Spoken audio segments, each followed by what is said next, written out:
Hello बच्चों। आज हम लोग क्लास 10th के सेकंड चैप्टर बहुपद के बारे में पढ़ेंगे। बहुपद क्या होता है, बहुपद किसे कहते हैं, इसके बारे में जानेंगे। सबसे पहले हम लोग चर और अचर के बारे में जानेंगे कि चर और अचर क्या होता है। चर जिसका मान हमेशा बदलता रहे उसे हम लोग चर कहते हैं, और जिसका मान ना बदले उसे हम लोग क्या कहते हैं, अचर कहते हैं। जैसे एक्स, वाई, जेड, ये सब क्या है, ये सब चर हैं। जैसे 2x है, अगर x की जगह पे 1 रखेंगे तो इसका मान 2 आएगा। अगर x की जगह पे 2 रखेंगे तो इसका मान 4 आ जाएगा। तो ये x जो चर है इसका मान बदलता रहेगा, तो मान हमेशा बदलता रहेगा, तो उसे हम लोग क्या कहेंगे, चर कहेंगे।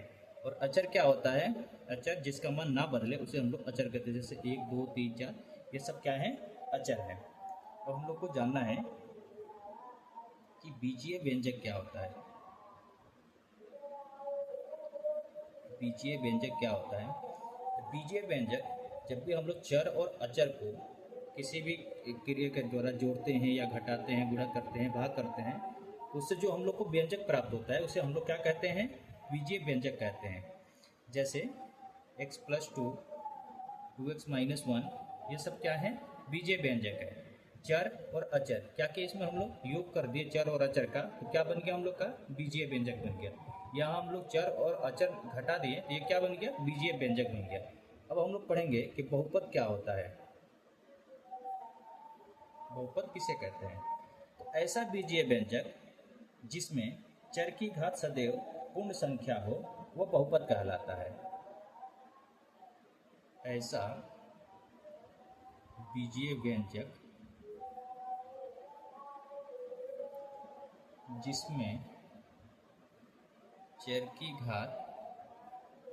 चर की घात सदैव पूर्ण संख्या हो वह बहुपद कहलाता है।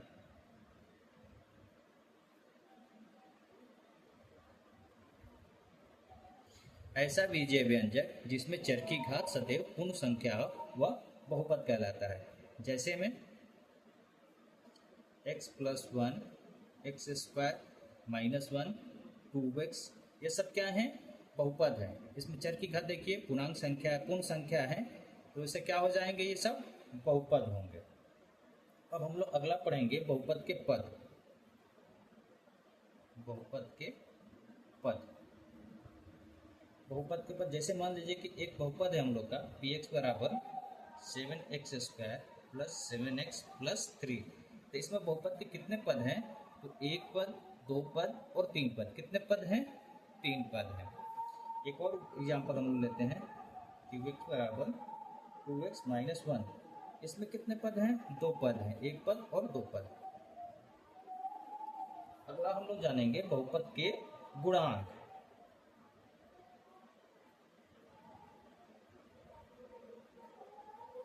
बहुपद के गुणांक, बहुपद के गुणांक क्या होते हैं। जैसे एक बहुपद लेते हैं पी एक्स बराबर 2x square minus x plus 1। तो ये एक्स स्क्वायर का गुणांक क्या है, 2 है। एक्स का गुणांक क्या है, -1 है। जो हम लोग को वेरिएबल्स के साथ कांस्टेंट टर्म रहता है वो हम लोग का क्या हो जाता है, गुणांक हो जाता है। तो लिखेंगे एक्स स्क्वायर का गुणांक क्या है, 2 है। एक्स का गुणांक क्या है, -1 है। अगला हम लोग पढ़ेंगे बहुपद की घात।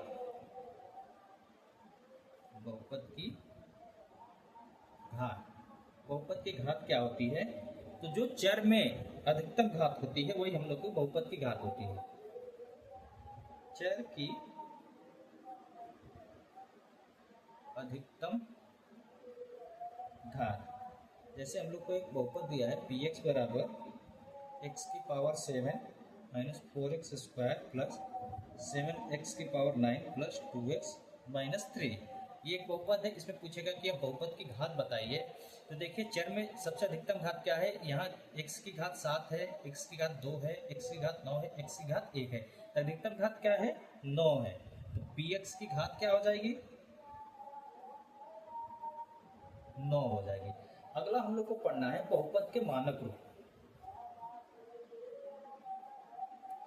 बहुपद के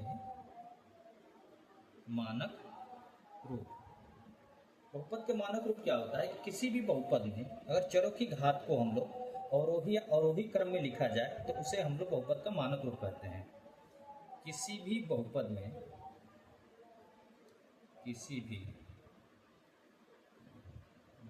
में चर की घात को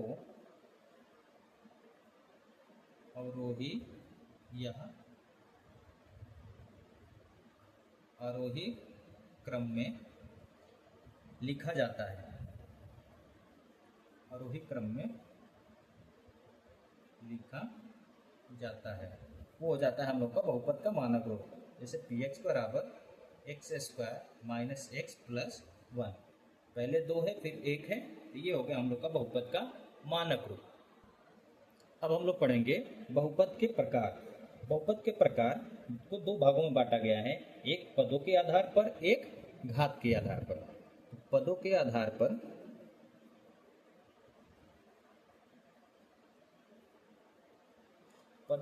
पर बहुपद, जैसे एक पदी, पहला एक पदी बहुपद। अब एक पदी बहुपद किसे कहते हैं? जिसमें केवल एक पद हो,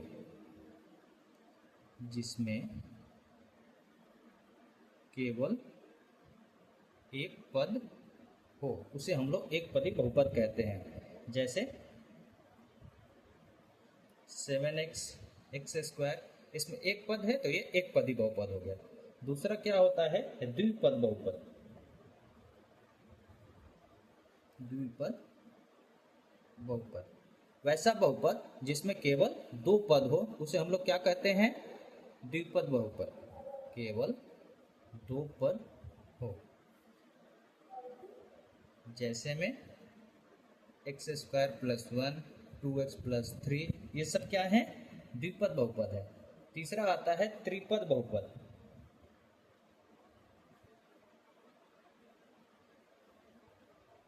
त्रिपद बहुपद किसे कहते हैं?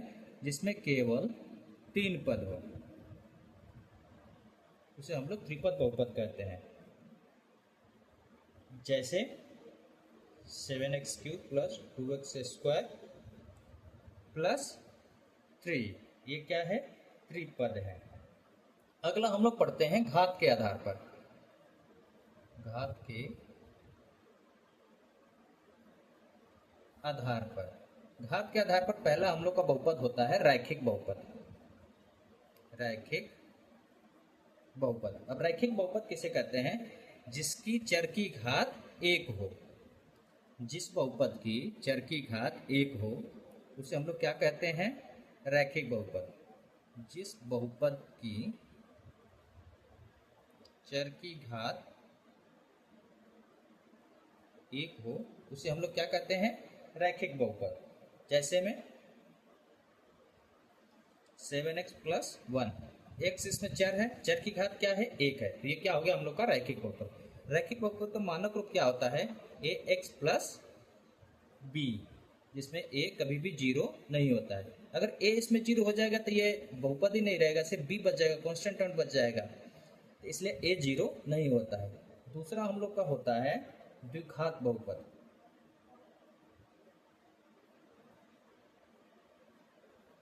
द्विघात बहुपद। द्विघात बहुपद किसे कहते हैं? जिसमें चर की घात 2 हो। चर की घात 2 हो,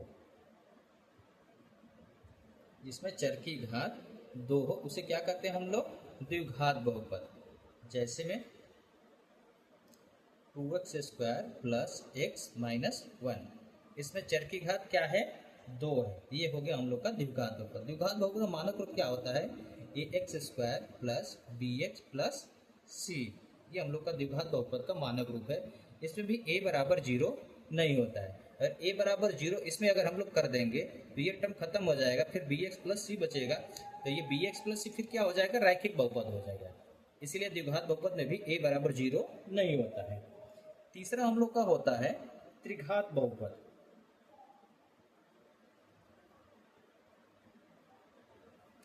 त्रिघात बहुपद किसे कहते हैं? जिसमें चर की घात 3 हो। चर की घात 3 हो उसे हम लोग क्या कहते हैं, त्रिघात बहुपद कहते हैं। जैसे में 7x³ plus 4x² plus x minus 2, इसमें चर की घात क्या है, 3 है, तो ये क्या हो जाएगा, त्रिघात बहुपद। इसका मानक रूप होता है हम लोग का ax³ plus bx² plus cx plus d, ये हम लोग का इसका मानक रूप है। इसमें भी a बराबर 0 नहीं होता है। अगर a बराबर 0 कर देंगे तो ये टर्म खत्म हो जाएगा, तो फिर ये द्विघात बहुपद हो जाएगा। अगला हम लोग को पढ़ना है बहुपद के शून्यक। बहुपद के शून्यक, बहुपद के शून्यक क्या होते हैं, तो चर का वो मान जो बहुपद को शून्य बनाते हैं उसे हम लोग क्या कहते हैं, बहुपद का शून्यक। चर का वह मान जो बहुपद को शून्य बना दे उसे हम लोग क्या कहते हैं, बहुपद के शून्यक। जैसे एक बहुपद लेते हैं px बराबर 2x माइनस 8। अब इसमें हम लोग px बराबर 0 करना है, px बराबर 0 करना है, चर का वो मान जो बहुपद को शून्य बना दे। तो हम लोग क्या करेंगे, 2x माइनस 8 इक्वल टू 0, तो 2x बराबर 8, तो x बराबर क्या हो जाएगा, 4, 2 से कटेगा 4, x बराबर 4। और हम लोग जानते हैं कि 2x माइनस 8 ये क्या है, एक रैखिक बहुपद है, और रैखिक बहुपद ax प्लस b के फॉर्म में होता है। तो अगर रैखिक बहुपद का शून्यक निकालना है तो ax प्लस b बराबर 0, तो ax बराबर क्या हो जाएगा, माइनस b, x बराबर माइनस b बाई ए। किसी भी रैखिक बहुपद का अगर शून्यक निकालना है तो इस फॉर्मूले से हम लोग निकाल सकते हैं। तो इसमें अगर देखेंगे तो a बराबर क्या है, 2, और b बराबर क्या है, माइनस 8, तो x बराबर माइनस 8 अपॉन में 2, तो x बराबर देखिए आ जाएगा हम लोग का 4। अगला टॉपिक हम लोग को बहुपद के शून्यकों का ज्यामितीय अर्थ। अभी हम लोग पिछले ही टॉपिक पे पढ़े हैं कि बहुपद का शून्यक क्या होता है, और यहाँ पढ़ना है हम लोग को बहुपद के शून्यकों का ज्यामितीय अर्थ। तो हम लोग को ज्यामितीय रूप से बहुपद का शून्यक ज्ञात करना सीखना है। अगर कोई हम लोग बहुपद ले लेते हैं px equal to 2x plus 3, तो अगर किसी भी बहुपद का ज्यामितीय रूप निकालना है तो सबसे पहले क्या करना पड़ेगा, हम लोग को x और y के कोऑर्डिनेट के रूप में हम लोग को उसका मान निकालना पड़ेगा। तो इस बहुपद को अगर x के टर्म में दिया है तो y बराबर इसको मान लेते हैं 2x प्लस 3। अब अगर हम लोग को इसको x और y का मान निकालना है, सबसे पहले यहाँ बना लेते हैं हम लोग ग्राफ।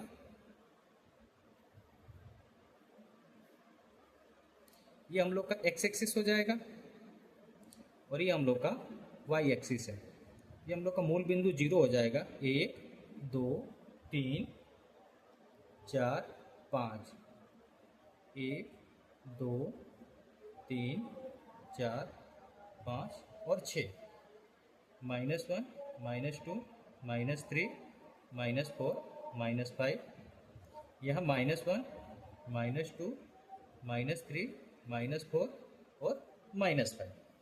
अब हम किसी भी ग्राफ को दर्शाने के लिए x और y कोऑर्डिनेट का मान चाहिए हम लोग को। तो अगर यहाँ x और y का मान निकालना है तो अगर यहाँ x की जगह पर अगर 1 रखेंगे, हम लोग x की वैल्यू 1 रखेंगे तो y की वैल्यू क्या आ जाएगा, x की वैल्यू 1 रखेंगे तो y की वैल्यू 5 आएगा। अगर x की वैल्यू यहाँ पे 0 रखेंगे तो y की वैल्यू क्या आएगा, x की वैल्यू 0 रखेंगे तो y की वैल्यू 3 आएगा। अगर x की वैल्यू यहाँ पे -2 रखेंगे हम लोग तो -2 और 2 4 हो जाएगा, -4, और -4 में से 3 जाएगा तो -1 होगा। अब इसको हम लोग दर्शाते हैं ग्राफ पे। पहला क्या है, 1 और 5, तो x का 1 y का 5, ये बिंदु होगा कुछ हम लोग का 1 और 5। दूसरा बिंदु क्या है, 0 और 3, x का 0 y का 3, ये बिंदु होगा हम लोग का। अब अगला हम लोग को क्या देखना है, -2 और -1, x का -2 और y का -1, ये बिंदु होगा हम लोग का। अब इसका कोऑर्डिनेट लिख देते हैं, ये है 0 3, और ये बिंदु कौन सा था, -2 और -1। अब इसको मिला देंगे हम लोग को,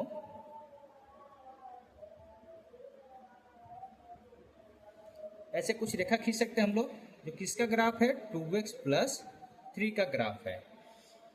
अगर इस बहुपद का हम लोग शून्यक ज्ञात करेंगे 2x प्लस 3 का, तो 2x प्लस 3 इक्वल टू 0, तो 2x बराबर -3, तो x बराबर -3/2। x की वैल्यू क्या आई -3/2। और यहाँ पे देखिए हम लोग ये जो ग्राफ हम लोग खींचे हैं ये x एक्सिस को किस बिंदु पे काट रही है, x एक्सिस को किस बिंदु पे काट रही है, तो आप देखेंगे यहाँ से कि -1 और -2 के बीच में हाफ पे एकदम काट रही है। इसका मतलब ये क्या है, ये भी -3/2 ही है। जिस बिंदु पे ये काट रही है और जो हम शून्यक पहले निकाले हैं दोनों क्या ही एक ही बिंदु है, तो हम लोग क्या कहेंगे कि वह बिंदु जो x अक्ष को प्रतिच्छेद करता है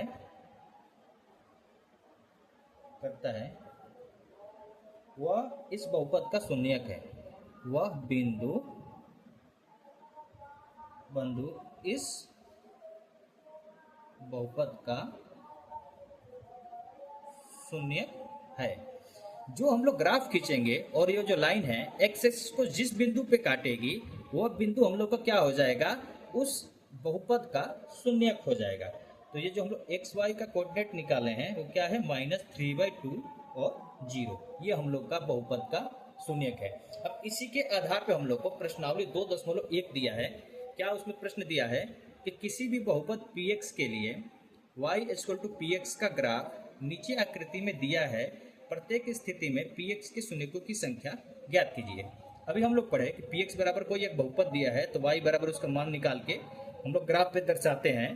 तो वो जो x एक्सिस को काटता है जिस बिंदु पे, वो हम लोग का क्या हो जाता है, शून्यक हो जाता है।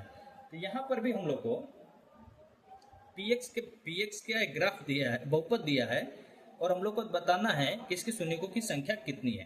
तो पहले नंबर प्रश्न में देखिए कि ये जो हम लोग की रेखा दिख रही है ये x एक्सिस को नहीं काट रही है। तो x एक्सिस को नहीं काट रही है तो इसमें शून्यकों की संख्या कितनी हो जाएगी, शून्यकों की संख्या इसमें 0 होगी, क्योंकि एक बार भी नहीं काट रही है। इस वाले ग्राफ में आप देखिए तो ये जो ग्राफ है वो x एक्सिस को कितनी बार काट रहा है, एक बार काट रहा है। तो इसमें शून्यकों की संख्या कितनी हो जाएगी, 1 हो जाएगी। 3 नंबर प्रश्न में देखिए ग्राफ x एक्सिस को कितनी बार काट रहा है, 1, 2 और 3 बार काट रहा है। तो इसकी शून्यकों की संख्या कितनी हो जाएगी, 3 हो जाएगी। 4 नंबर प्रश्न में देखिए x एक्सिस को कितनी बार काट रहा है, तो 1 और 2, तो इसमें शून्यकों की संख्या कितनी हो जाएगी, 2 हो जाएगी। अगले प्रश्न में देखिए इसमें कितनी बार काट रहा है, 1, 2, 3 और 4, इसमें उत्तर इसका क्या हो जाएगा, शून्यकों की संख्या 4। अगला प्रश्न छठे में देखिए कितनी बार काट रहा है, 1, 2 और 3, तो इसमें शून्यकों की संख्या कितनी हो जाएगी, 3 हो जाएगी।